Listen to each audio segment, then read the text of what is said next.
बिस्मिल्लाहिर्रहमानिर्रहीम, अस्सलाम वालेकुम। मैं सैयद इमरान शफकत आपकी खिदमत में हाजिर हूँ। आज आपको लग रहा होगा कि मामूल का दिन है, सूरज रोज़ की तरह मशरक़ से तलू हुआ है। थोड़ी सी धुंध थी लेकिन मामला ठीक थे। ट्रैफिक जो है उसका बहाव मामूल के मुताबिक है, कहीं पे ट्रैफिक जाम वगैरह नहीं है, कहीं पे आपको कोई अपसेट न्यूज़ जो है, दंगा फसाद इस तरह की कोई नहीं मिल रही और कोई आपको बिगड़े हुए चेहरे नज़र नहीं आ रहे। मामूल का दिन है, यानी कि लाहौर में ज़िंदगी मामूल के मुताबिक चल रही है। लेकिन नहीं सर, लाहौर में इस वक्त सियासी तौर पर आग लगी हुई है। दरपर्दा एक हलचल जारी है, दरपर्दा एक हंगामा खेज दिन है आज का लाहौर का। और कल रात से, बल्कि पिछले 2 दिन से है, लेकिन कल रात से इसमें शिद्दत आई।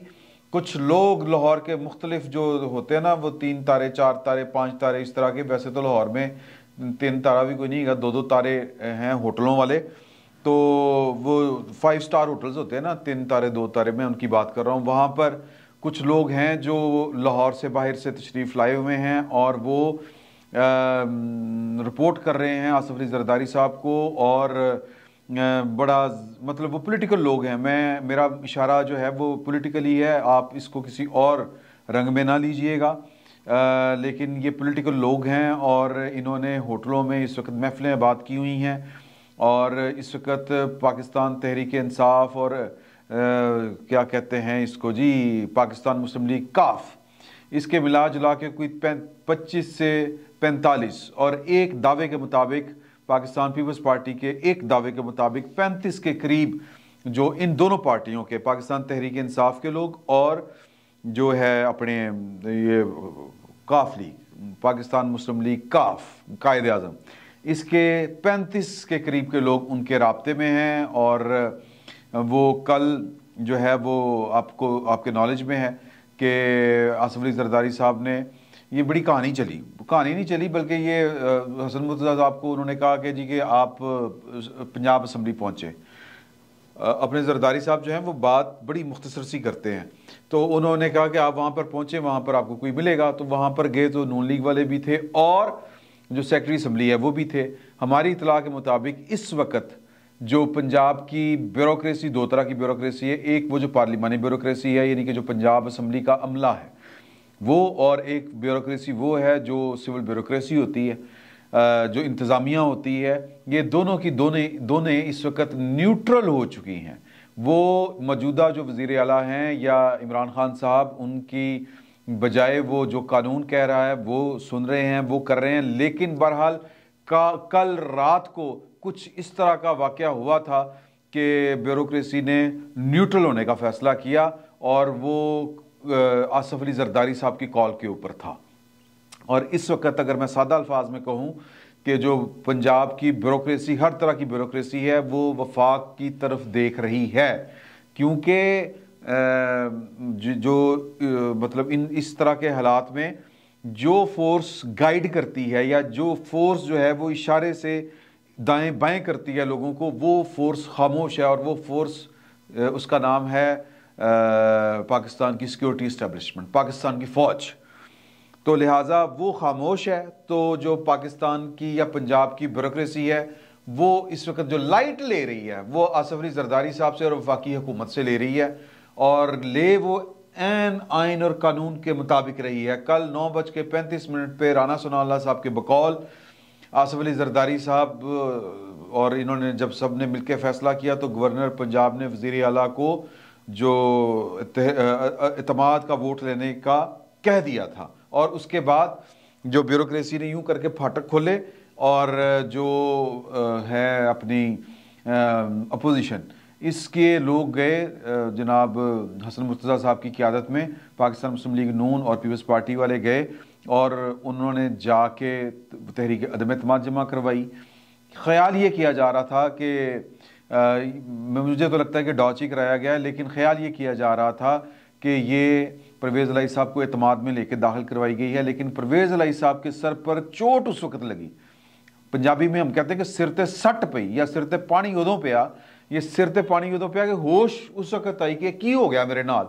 ये उस वक्त हुआ जब उनको ये पता चला कि स्पीकर और डिप्टी स्पीकर के खिलाफ भी तहरीक अदम एतमाद आ गई है। तो अब जो स्पीकर साहब हैं वो कह रहे हैं कि ये तो गवर्नर का फैसला गैर ही नहीं है, मैं इजलास नहीं बुलाऊंगा।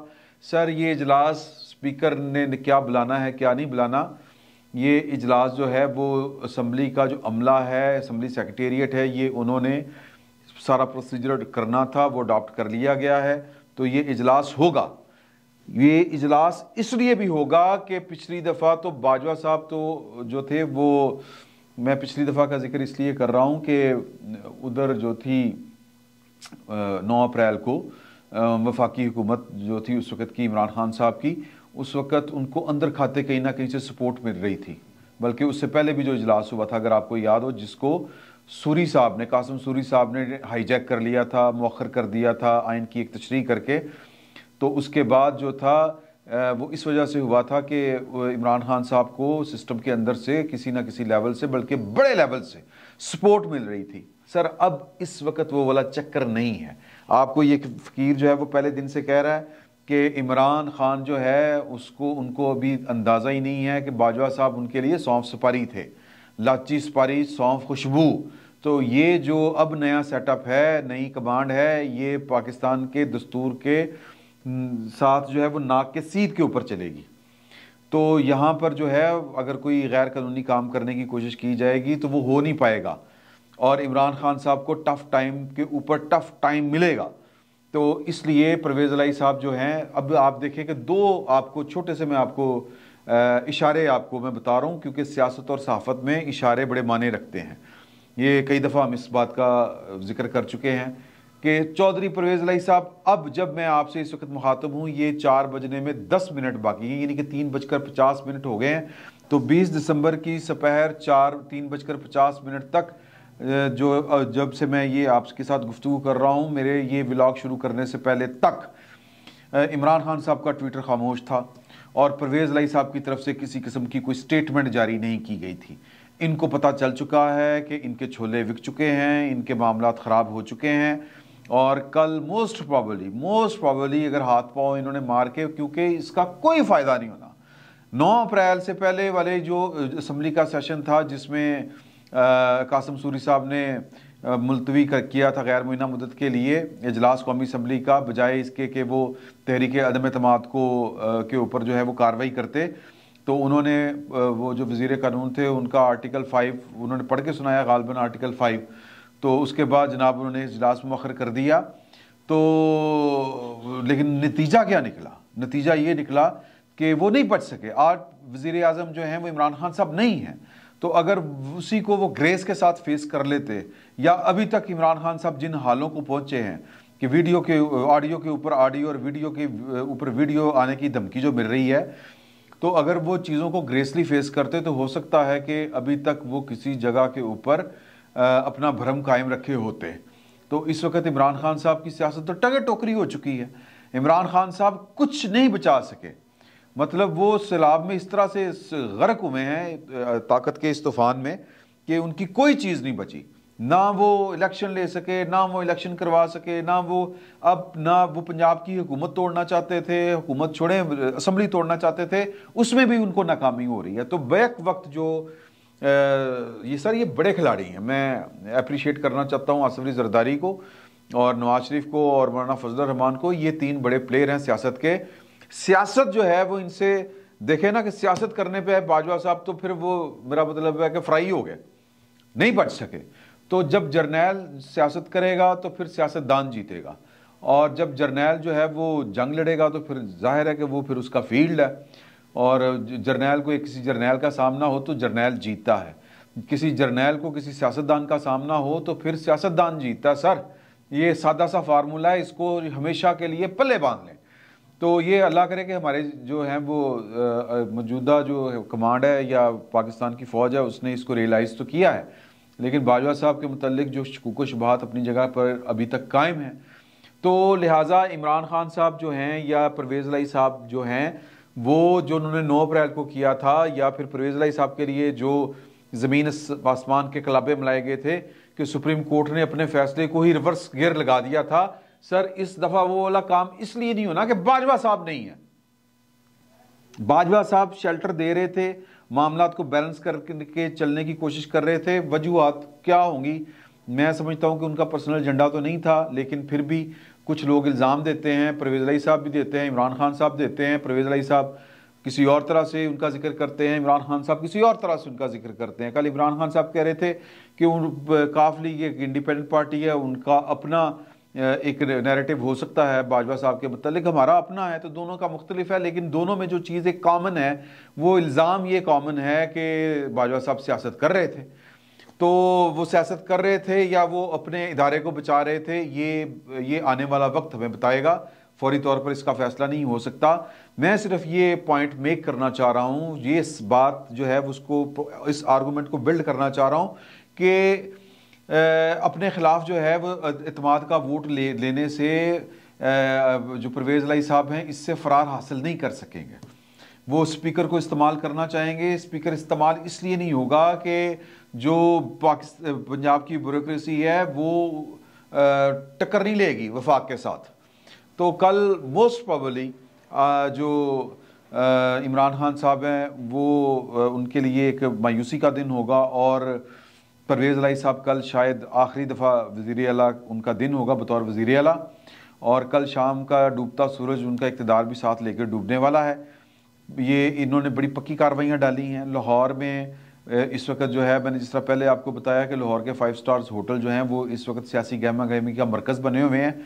40 से 45 लोग, 35 पीपल्स पार्टी वाले 35 क्लेम कर रहे हैं, गैर जानिबदार के 25 कह रहे हैं, पाकिस्तान मुस्लिम लीग नून वाले 45 कह रहे हैं, और इत्मीनान का वोट लेने के लिए कहा गया है। तहरीक अदम इत्मीनान की बारी बाद में है। इत्मीनान का वोट लेने की जो जिम्मेदारी है, जो बार है, वो वज़ीर आला पंजाब के ऊपर है। तो अगर 45, 25, 35 इनमें से कोई एक फिगर भी, किसी एक का भी दावा अगर दुरुस्त हम मान लें, तो कल अगर ये इनमें से 45, 35, 25 कोई ना हुए, सर जी 6 ना होए, 8 ना होए, हम तो ये 25 बहुत बड़ा फिगर है, तो परवेज़ इलाही साहब वज़ीर आला नहीं होंगे। अगर परवेज़ इलाही साहब वज़ीर आला नहीं होंगे तो फिर सर आप ये हिसाब लगाएं कि इमरान खान साहब कहाँ होंगे। इमरान खान साहब की अगली मंजिल जो है वो इन हालात में, वो पॉलिटिकल साइंस की लॉजिक के मुताबिक वो पेशावर का कोई गेस्ट हाउस बनती है, और वो भी कितनी देर, बिल आखिर जो है वो बकरी को छुरी के नीचे आना पड़ना है। बकरे की माँ ज़्यादा देर अब खैर नहीं मना सकती। इमरान खान साहब ने पाकिस्तान की रियासत को, पाकिस्तान के रियासती इदारों को, पाकिस्तान को स्टेक पर लगाया अपनी सियासत की वजह से, अपने मफाद की वजह से। सर सिस्टम, रियासत, रियासती इदारे इमरान खान साहब से इसकी कीमत वसूल करेंगे। ये पॉलिटिकल साइंस की लॉजिक के ऐन उसूलों के मुताबिक ये मैं आपको बात बता रहा हूँ। और इमरान खान साहब से अब आने वाले दिनों में जो उनके मुलाकाती होंगे वो जाके पेशावर में मुलाकात किया करेंगे, या फिर कुछ अरसे बाद उनके साथ मुलाकात जेल में हुआ करेगी, क्योंकि 9 तारीख ज़्यादा दूर नहीं है। 9 तारीख जो है उसको इनके खिलाफ जो क्रिमिनल प्रोसीडिंग्स का आगाज़ हो रहा है, तो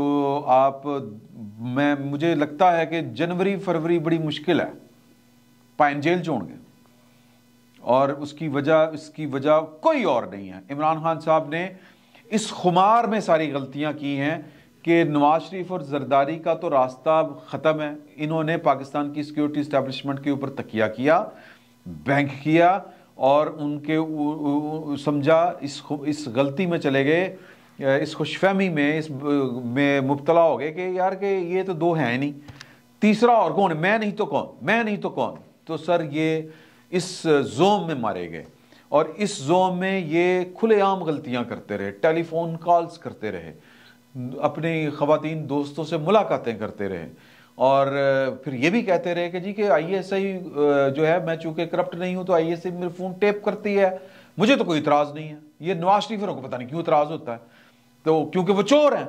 तो सर आप जो हैं वो पता नहीं किस किस के चोर हैं। आप तो किरदार के भी चोर निकले, आप तो अखलाकियात के भी चोर निकले। तो इमरान खान साहब के ऊपर पाकिस्तान की सियासत में जगह तंग।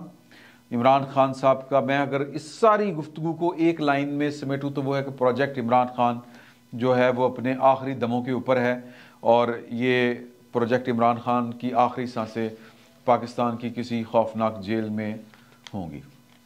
फिल वक्त इतना ही, बहुत बहुत शुक्रिया।